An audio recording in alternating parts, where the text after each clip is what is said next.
Leviticus 5. Now, if a person sins after he hears a public adjuration to testify when he's a witness, whether he's seen or otherwise known, if he does not tell it, then he will bear his guilt.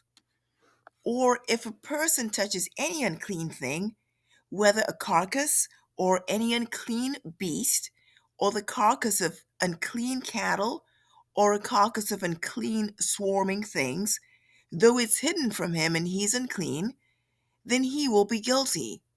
Or if he touches human uncleanness, of whatever sort his uncleanness may be, with which he becomes unclean, and it is hidden from him, and then he comes to know it, he will be guilty. Or if a person swears thoughtlessly with his lips to do evil or do good, in whatever matter a man may speak thoughtlessly with an oath, and it is hidden from him, and then he comes to know it, he will be guilty in one of these. So it shall be, when he becomes guilty in one of these, that he shall confess that in which he has sinned. He shall also bring his guilt offering to the Lord for his sin which he has committed, a female from the flock, or a lamb, or a goat as a sin offering. So the priest shall make atonement on his behalf for his sin. But if he cannot afford a lamb, then he shall bring to the Lord his guilt offering for that in which he has sinned, 2 turtle doves or 2 pigeons, one for a sin offering, and the other for a burnt offering. He shall bring them to the priest, who shall offer first that which is for the sin offering, and shall nip its head at the front of its neck, but shall not sever it. He shall also sprinkle some of the blood of the sin offering on the side of the altar, while the rest of the blood shall be drained out at the base of the altar. It is a sin offering. The second he shall prepare as a burnt offering according to the ordinance. So the priest shall make atonement on his behalf for his sin which he has committed, and it will be forgiven him. But if his means are insufficient for 2 turtle doves or 2 pigeons, then for his offering, for that which he has sinned, he shall bring a tenth of an ephah of fine flour for a sin offering. He shall not put oil in it or place incense on it, for it is a sin offering. He shall bring it to the priest, and the priest shall take his handful of it as its memorial portion and offer it up in smoke on the altar with the offerings of the Lord by fire. It is a sin offering. So the priest shall make atonement for him concerning his sin which he has committed from one of these, and it will be forgiven him, and the rest shall become the priest's, like the grain offering. Then the Lord spoke to Moses, saying, if a person acts unfaithfully and sins unintentionally against the Lord's holy things, then he shall bring his guilt offering to the Lord, a ram without defect from the flock, according to your valuation in silver by shekels, in terms of the shekel of the sanctuary, for a guilt offering. He shall make restitution for that which he has sinned against the holy thing, and shall add to it a fifth part of it, and give it to the priest. The priest shall then make atonement for him with the ram of the guilt offering, and it shall be forgiven him. Now, if a person sins and does any of the things which the Lord has commanded not to be done, though he wasn't unaware, still he is guilty and shall bear his punishment. He is then to bring the priest a ram without defect from the flock, according to your valuation, for a guilt offering.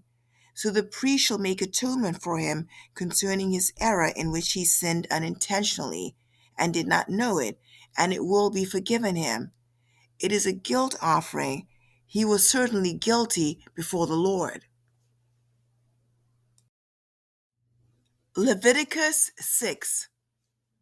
Then the Lord spoke to Moses, saying, when a person sins and acts unfaithfully against the Lord, and deceives his companion in regard to a deposit, or a secret entrusted to him, or through robbery, or if he has extorted from his companion, or has found what was lost and lied about it, and sworn falsely, so that he sins in regard to any of the things a man may do, then it shall be, when he sins and becomes guilty, that he shall restore what he took by robbery, or what he got by extortion, or the deposit which was entrusted to him, or the lost thing which he found, or anything about which he swore falsely.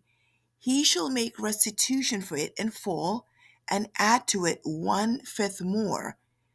He shall give it to the one to whom it belongs on the day he presents his guilt offering. Then he shall bring to the priest his guilt offering to the Lord, a ram without defect from the flock, according to your valuation for a guilt offering. And the priest shall make atonement for him before the Lord, and he will be forgiven for any of the things which he may have done to incur guilt.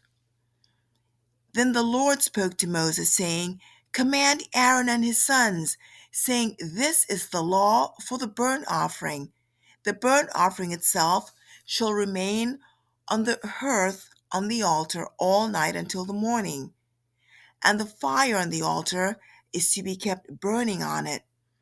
The priest is to put on his linen robe, and he shall put on undergarments next to his flesh, and he shall take up the ashes to which the fire reduces the burnt offering on the altar, and place them beside the altar. Then he shall take off his garments and put on other garments, and carry the ashes outside the camp to a clean place. The fire on the altar shall be kept burning on it, it shall not go out, but the priest shall burn wood on it every morning, and he shall lay out the burnt offering on it, and offer up in smoke the fat portions of the peace offerings on it. Fire shall be kept burning continually on the altar, it is not to go out. Now this is the law of the grain offering. The sons of Aaron shall present it before the Lord in front of the altar. Then one of them shall lift up from it a handful of fine flour of the grain offering, with its oil and all the incense that's on the grain offering, and he shall offer it up in smoke on the altar, a soothing aroma, as a memorial offering to the Lord. What is left of it, Aaron and his sons are to eat. It shall be eaten as unleavened cakes in a holy place. They are to eat it in the court of the tent of meeting. It shall not be baked with leaven. I have given it as their share from my offerings by fire. It is most holy, like the sin offering and the guilt offering. Every male among the sons of Aaron may eat it. It is a permanent ordinance throughout your generations, from the offerings by fire to the Lord. Whoever touches them will become consecrated. Then the Lord spoke to Moses, saying, This is the offering which Aaron and his sons are to present to the Lord on the day when he's anointed. The tenth of an ephah of fine flour as a regular grain offering, half of it in the morning and half of it in the evening. It shall be prepared with oil on a griddle. When it's well stirred, you shall bring it. You shall present the grain offering in baked pieces as a soothing aroma to the Lord. The anointed priest who will be in his place among his sons shall offer it. By a permanent ordinance, it shall be entirely offered up in smoke to the Lord. So every grain offering of the priest shall be burnt entirely, it shall not be eaten. Then the Lord spoke to Moses, saying, Speak to Aaron and to his sons, saying, This is the law of the sin offering. In the place where the burnt offering is slain, the sin offering shall be slain before the Lord. It is most holy. The priest who offers it for sin shall eat it. It shall be eaten in a holy place, in the court of the tent of meeting. Anyone who touches its flesh will become consecrated, and when any of its blood splashes on a garment, in a holy place you shall wash what was splashed on. Also, the earthen vessel in which it was boiled shall be broken. And if it was boiled in a bronze vessel, then it shall be scoured and rinsed in water. Every male among the priests may eat of it. It is most holy. But no sin offering, of which any of the blood is brought into the tent of meeting to make atonement in the holy place, shall be eaten. It shall be burned with fire. Leviticus 7. Now this is the law of the guilt offering. It is most holy. In the place where they slay the burnt offering, they are to slay the guilt offering, and he shall sprinkle its blood around on the altar. Then he shall offer from it all its fat, the fat tail, and the fat that covers the entrails, and the 2 kidneys with the fat that is on them, which is on the loins, and the lobe on the liver he shall remove with the kidneys. The priest shall offer them up in smoke on the altar as an offering by fire to the Lord. It is a guilt offering. Every male among the priests may eat of it.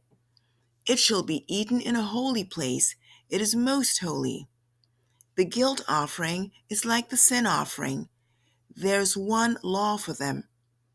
The priest who makes atonement with it shall have it. Also, the priest who presents any man's burnt offering, that priest shall have for himself the skin of the burnt offering which he has presented. Likewise, every grain offering that's baked in the oven, and everything prepared in a pan or on a griddle, shall belong to the priest who presents it. Every grain offering, mixed with oil or dry, shall belong to all the sons of Aaron, to all alike. Now this is the law of the sacrifice of peace offerings, which shall be presented to the Lord. If he offers it by way of thanksgiving, then along with the sacrifice of thanksgiving, he shall offer unleavened cakes mixed with oil, and unleavened wafers spread with oil, and cakes of well-stirred fine flour mixed with oil.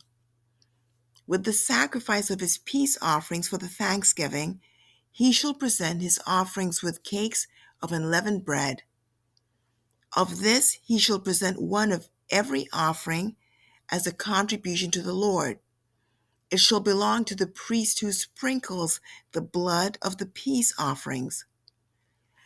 Now, as for the flesh of the sacrifice of his thanksgiving peace offerings, it shall be eaten on the day of his offering. He shall not leave any of it over until morning. But if the sacrifice of his offering is a votive or free will offering, it shall be eaten on the day that he offers his sacrifice, and on the next day what is left of it may be eaten. But what is left over from the flesh of the sacrifice on the 3rd day shall be burned with fire. So if any of the flesh of the sacrifice of his peace offerings should ever be eaten on the 3rd day, he who offers it will not be accepted, and it will not be reckoned to his benefit. It shall be an offensive thing, and the person who eats of it will bear his own iniquity. Also, the flesh that touches anything unclean shall not be eaten. It shall be burnt with fire. As for other flesh, anyone who is clean may eat such flesh. But the person who eats the flesh of the sacrifice of peace offerings, which belong to the Lord, in his uncleanness, that person shall be cut off from his people. When anyone touches anything unclean, whether human uncleanness, or any unclean animal, or any unclean detestable thing, and eats of the flesh of the sacrifice of peace offerings which belong to the Lord, that person shall be cut off from his people. Then the Lord spoke to Moses, saying, Speak to the sons of Israel, saying, You shall not eat any fat from any ox, or sheep, or a goat. Also, the fat of any animal which dies, and the fat of an animal torn by beasts, may be put to any other use, but you must certainly not eat it. For whoever eats the fat of the animal from which an offering by fire is offered to the Lord, even the person who eats shall be cut off from his people. You are not to eat any blood, either of bird or animal, in any of your dwellings. Any person who eats any blood, even that person shall be cut off from his people. Then the Lord spoke to Moses, saying, Speak to the sons of Israel, saying, He who offers the sacrifice of his peace offerings to the Lord shall bring his offering to the Lord from the sacrifice of his peace offerings. His own hands are to bring offerings by fire to the Lord. He shall bring the fat with the breast, that the breast may be presented as a wave offering before the Lord. The priest shall offer up the fat in smoke on the altar, but the breast shall belong to Aaron and his sons. You shall give the right thigh to the priest as a contribution from the sacrifices of your peace offerings. The one among the sons of Aaron who offers the blood of the peace offerings and the fat, the right thigh shall be as his portion. For I have taken the breast of the wave offering and the thigh of the contribution from the sons of Israel, from the sacrifices of their peace offerings, and have given them to Aaron the priest and to his sons as their due forever from the sons of Israel. This is that which is consecrated to Aaron, and that which is consecrated to his sons from the offerings by fire to the Lord, in that day when he presented them to serve as priests to the Lord. These the Lord had commanded to be given them from the sons of Israel in the day that he anointed them. It is their due forever throughout their generations. This is the law of the burnt offering, the grain offering, and the sin offering, and the guilt offering, and the ordination offering, and the sacrifice of peace offerings, which the Lord commanded Moses at Mount Sinai in the day that he commanded the sons of Israel to present their offerings to the Lord in the wilderness of Sinai.